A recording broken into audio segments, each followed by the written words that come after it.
Ey, arbitro! Vinicius Munawera Monteironi ogohlantirib qo'ydi. Ey, o'ynashga ber. Keyin menga foul qilishsa xushtak chalmaysan. Lamin Carreras bilan bo'lgan to'qnashuvdan keyin og'riyotgan oyog'ini ushlab yiqiladi. Yamalni og'riqdan aylanib yotganini ko'rgan Rafinha vaziyat tomonga qarab yuguradi. Va buni ko'rgan Vinicius esa jin ursin, xuddi stuldan yiqilganda yiqiladi Caralho. Bu futbol. Va Rafinha hakamga qaradi. Men sen bilan gaplashmoqchiman, Frenki esa hattoki gaplashishga ham ulgurmadi. Ey, Arbi, bo'ldi qil.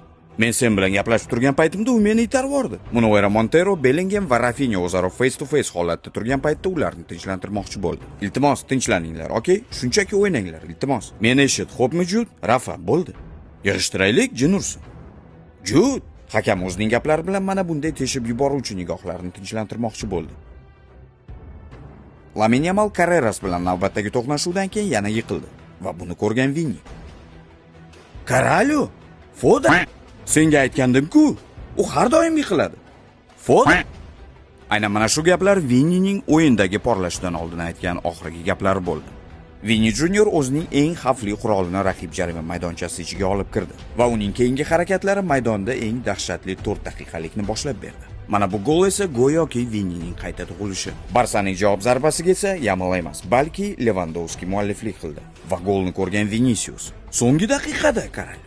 Lekin oxirgi daqiqada Barselonaning darvozasi qarshisida Gonzalo Garcia paydo bo'ldi va hisob 2-2. Shu paytda Vinicius Madridning DNKsini eslatib qo'ydi. Hasta al final. Birinchi taym so'ngida kiyim almashtirish xonasiga yo'l olgan Vinicius eski tanishi bo'lgan raqibi Araujoga ko'zi tushdi. Ularda umumiy xotiralar ko'p. Uning ustiga Araujo qiyin damlarni boshidan o'tkazdi. Araujo uchun Vinida har doim yaxshi gaplar topiladi. Ular raqib, lekin dushman emas. Joan Garcianing uzatmasidan keyin Pedri qarshi hujumga qochib ketadi.